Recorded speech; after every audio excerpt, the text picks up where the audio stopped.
Assalamu alaikum warahmatullahi wabarakatuh. My name is Muhammad Ibrahim and today our topic is Introduction to Algebra. Introduction to algebra हम किस तरह explain करना चाहेंगे और introduction to algebra में होता क्या है, ठीक है। ये हम लोगों का आज का टॉपिक है और यूनिट नंबर है 8। तो इंट्रोडक्शन टू अलजेब्रा, सबसे पहले अलजेब्रिक एक्सप्रेशन को याद करना चाहिए कि अलजेब्रिक एक्सप्रेशन होता क्या है या फिर अलजेब्रा होता क्या है। तो अलजेब्रिक एक्सप्रेशन या अलजेब्रा की डेफिनेशन ये है कि एक एक्सप्रेशन जिसमें हम क्या कर लेते हैं, फंडामेंटल ऑपरेशन के थ्रू हम इसको कनेक्ट कर लेते हैं, उसको हम क्या बोलते हैं, अलजेब्रिक एक्सप्रेशन। ठीक है। कैसे, फॉर एग्जांपल 2x है, ठीक है, फिर प्लस 3 है या फिर 3y है प्लस 1 है। ये आपके पास एक एग्जांपल हो गया। तो एग्जांपल में 2x प्लस 3y प्लस 1, इस पूरा का पूरा आपके पास बन गया अलजेब्रिक एक्सप्रेशन।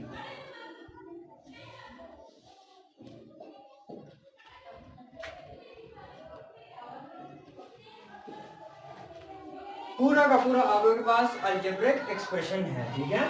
अलजेब्रिक एक्सप्रेशन का डेफिनेशन हमने पहले बता दिया कि एक एक्सप्रेशन जो हमारे पास फंडामेंटल ऑपरेशन के थ्रू कनेक्ट हो जाए उसको हम अलजेब्रिक एक्सप्रेशन कहते हैं। ठीक है। तो ये कनेक्ट होना जो है ये फंडामेंटल ऑपरेशन के थ्रू होता है। फंडामेंटल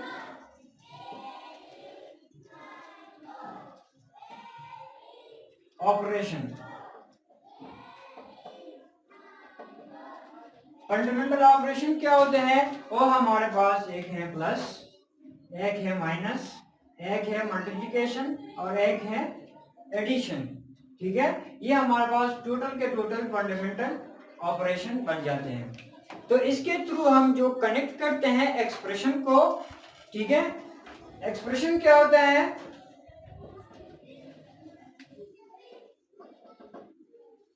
एक्सप्रेशन जो है वो हमारे पास 2x हो गया, 3y हो गया, 4z हो गया, ये सारे हमारे पास एक्सप्रेशन होते हैं।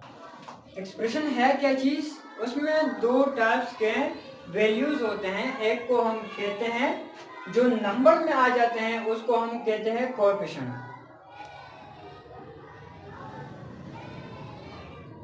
ठीक है, इसको हम क्या बोलते हैं, कोएफिशिएंट। बेसिक, सबसे पहले बेसिक आप लोगों को अलजेब्रिक एक्सप्रेशन में समझ आना चाहिए। उसके बाद फिर आप लोग जैसे सवाल में जाएंगे तो इंशाल्लाह सवाल जो है वो आप लोगों को आसानी से समझ आ जाएंगे। ठीक है।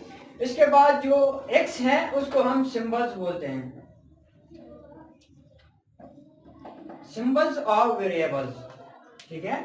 और ये जो है इनको हम कहते हैं, जो अलजेब्रिक एक्सप्रेशन होता है टोटल का टोटल दो चीजों पर मुश्तमिल होता है। एक को हम कहते हैं वेरिएबल और दूसरा जो हमारे पास होता है वो है कांस्टेंट। वेरिएबल क्या चीज होता है और कांस्टेंट क्या चीज होता है, ये भी आप लोग के लिए बहुत ज्यादा अहम है, इंपॉर्टेंट है। इनको भी आप लोग याद करना चाहिए कि what is variable and what is constant.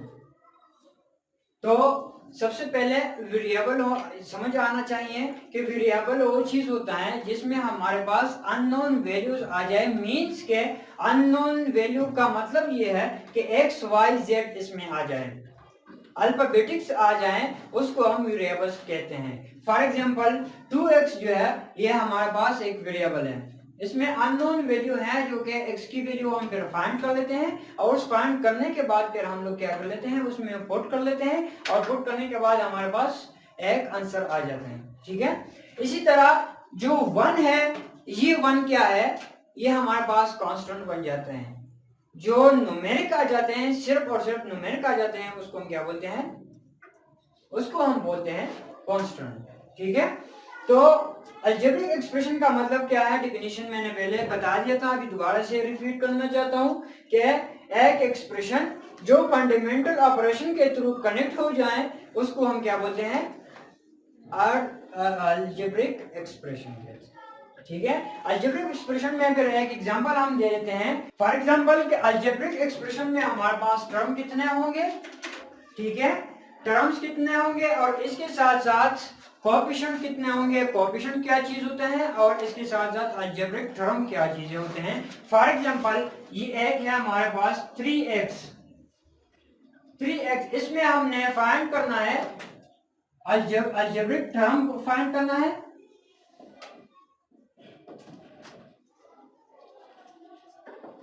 और इसके साथ साथ कोएफिशिएंट फाइंड करना है। ये कोएफिशिएंट क्या होता है और अलजेब्रिक टर्म्स इसमें क्या क्या होते हैं। तो अलजेब्रिक टर्म मैंने बता दी कि सबसे पहले अलजेब्रिक एक्सप्रेशन अगर आप लोगों को डेफिनेशन आता हो तो उसके बाद फिर आप लोगों को अलजेब्रिक टर्म और कोएफिशिएंट आप लोग आसानी से समझ पा सकते हैं, आसानी से समझ आ सकता है आप लोगों को। तो सबसे पहले अलजेब्रिक टर्म जो है ये एक ही है, इसके साथ कोई और कनेक्शन नहीं हुई है, फंडामेंटल ऑपरेशन नहीं हुआ है, तो इस वजह से इसका अलजेब्रिक टर्म एक ही बनेगा। क्या बनेगा? एक ही अलजेब्रिक टर्म बनेगा। क्यों? अगर 3x हो या फिर सिर्फ 3 हो या फिर 3y हो या 3z हो, जो भी हो, जितना भी आप लोग के पास वेरिएबल आ जाते हैं, एक ही वेरिएबल हो तो उसको हम क्या बोलते हैं? अलजेब्रिक टर्म में एक ही बोलते हैं। और कोएफिशिएंट क्या बन जाएगा? कोएफिशिएंट भी एक ही आएगा क्योंकि एक ही नंबर आया हुआ है, इस वजह से हम इसको एक ही कोएफिशिएंट बोल सकते हैं। ठीक है। इसी तरह फॉर एग्जांपल 2x है प्लस 1 है, इसमें अलजेब्रिक टर्म क्या बनेंगे? या फिर प्लस 1 की जगह अगर हम सिर्फ x लिख लें तो फिर कितने अलजेब्रिक टर्म बन जाएंगे? अलजेब्रिक टर्म हमारे पास 2 बनेंगे क्योंकि फंडामेंटल ऑपरेशन के थ्रू हमने इसको कनेक्ट किया हुआ है। ठीक है, फंडामेंटल ऑपरेशन,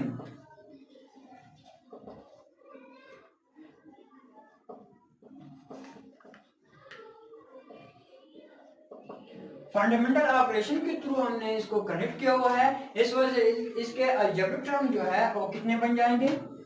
2 ही बन जाएंगे। ठीक है। और कोएफिशिएंट कितने बनेंगे? कोएफिशिएंट आप लोगों के पास बनेंगे, एक ये है कोएफिशिएंट और एक इसका 1 है, तो कोएफिशिएंट भी आप लोगों के पास कितने बनेंगे? 2 ही बन जाएंगे। क्लियर हुई बात? इसी तरह अलजेब्रिक एक्सप्रेशन और कोएफिशिएंट के बाद फिर हम चलते हैं कि इसमें कोई एक सवाल जो हम आप लोगों को सॉल्व करना चाहेंगे। तो इसमें एक सवाल कर लेते हैं। बुक में एक सवाल है कि p plus p is equal to what. कहते हैं कि p जो है उसको हमने क्या करना है, इसमें अलजेब्रिक एक्सप्रेशन मालूम करना है कि अलजेब्रिक एक्सप्रेशन इसका क्या होगा, आंसर इसका क्या आएगा। तो सॉल्यूशन में हम इसको लिख लेंगे as we know that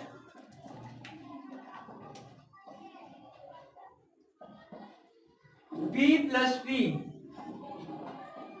is equal to, p जो है, p हमारे पास क्या है? एक वेरिएबल है। ठीक है, मैंने आप लोगों को पहले भी बता दिया है कि जो अल्फाबेट्स आ जाते हैं उसको हम क्या बोलते हैं? वेरिएबल्स बोलते हैं। अल्फाबेट्स जितने भी हो ABC टू लेके XYZ तक जितने भी अल्फाबेट्स आ जाए उसको हम क्या बोलते हैं? वेरिएबल्स बोलते हैं। और 1 2 3 से लेके एंड सो ऑन जितने भी न्यूमेरिक आ जाए, नंबर्स आ जाए, उसको हम क्या बोलते हैं? उसको हम बोलते हैं कांस्टेंट। पहले मैंने बता चुका हूं, दोबारा से अभी रिपीट कर लिया कि what is variable and what is constant. ये बहुत ज्यादा अलजेब्रिक एक्सप्रेशन में इन दोनों का बहुत ज्यादा रोल है कि अगर आप लोगों को अलजेब्रिक एंड कांस्टेंट आप लोगों को समझ आ गया तो इट्स मीन कि आप लोग अलजेब्रिक एक्सप्रेशन आप लोग समझ गए। ठीक है। तो अलजेब्रिक एक्सप्रेशन में ये जो है ये p प्लस p है। कहते हैं कि इसका आंसर क्या होगा अगर हमारे पास ऐसे कोई सवाल आ जाए, p प्लस p में कोई वैल्यू भी ना हो, गिवन ना हो, तो मैंने आप लोगों को बता दिया कि अगर p हो, वेरिएबल हो और इसके साथ कोई भी नंबर ना हो, ये पॉइंट नोट कर ले अभी भी कि अगर कोई नंबर ना हो और सिर्फ वेरिएबल हो, सिर्फ और सिर्फ वेरिएबल्स ABC XYZ आ जाए तो इट्स मीन कि इसके साथ 1 होता है।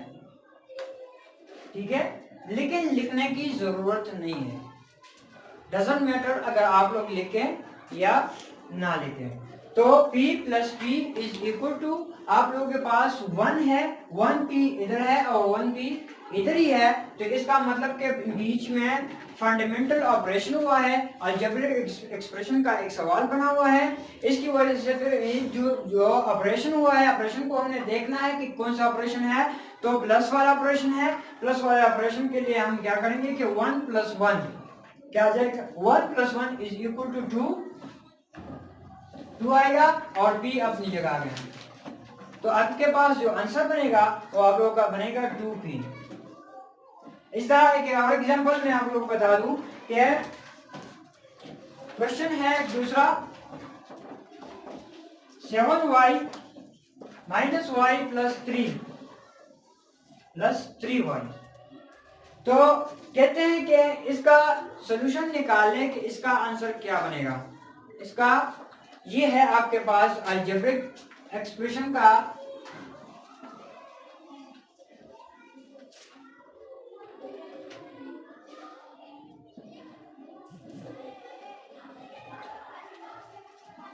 अलजेब्रिक एक्सप्रेशन का एक सवाल है। कहते हैं कि इसका आंसर क्या बनेगा।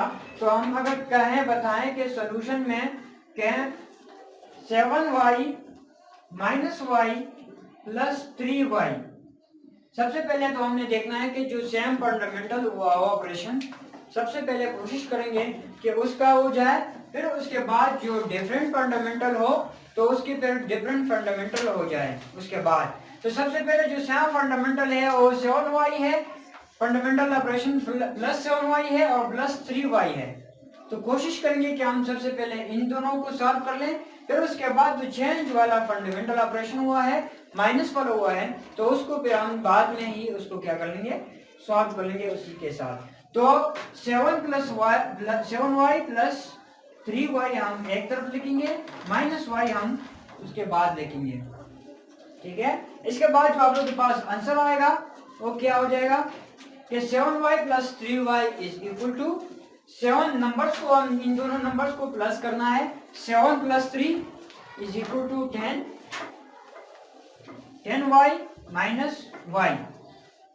अभी इससे पहले जो हमने सवाल किया हुआ था वही दोबारा से रिपीट हुआ है कि y जो है वो हमारे पास बराबर हो जाएगा किस चीज का, इसके साथ कोई भी नंबर ना हो, तो इट्स मीन कि ये 1 के बराबर है, 1y के बराबर है। तो 10y minus y it's mean के 1y के बराबर है। लिखना हो तो ठीक है, वेल एंड गुड, नहीं लिखना हो तो भी समझ जाना है कि इसके साथ 1 ही है। ठीक है, तो 10y minus y is equal to 9y, ये आप लोगों के पास आंसर आ जाएगा। इसी को कहते हैं अलजेब्रिक एक्सप्रेशन। बेसिक्स हैं, इनको बंदा समझ लें तो इंशाल्लाह इस पे जो हम मजीद फिर एक्सरसाइज करेंगे, क्वेश्चंस करेंगे, तो आप लोगों को मजीद अच्छे तरीके से समझ आ जाएगी। लेकिन सबसे पहले बेसिक है, इसी बेसिक को समझना सबसे पहले काम होता है।